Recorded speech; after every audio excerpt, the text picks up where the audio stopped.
Nee, mach gleich. Danach. Und dabei den glücklichen Pikachu-Pullover anhaben, gell, Hugo?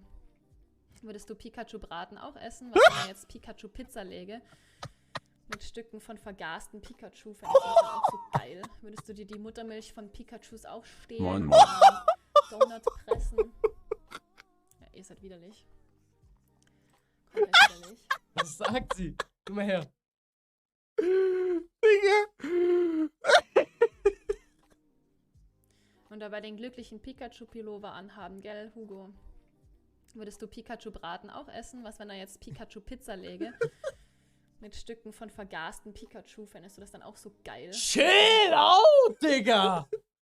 Die Muttermilch von Pikachus auch stehlen und in einen Donut pressen? Ja, ihr seid widerlich. Wie, wir sind widerlich. Digga, jetzt hätte ich ihr Haus angezündet. Ja, Warum ist sie so mad? Actually ist verboten.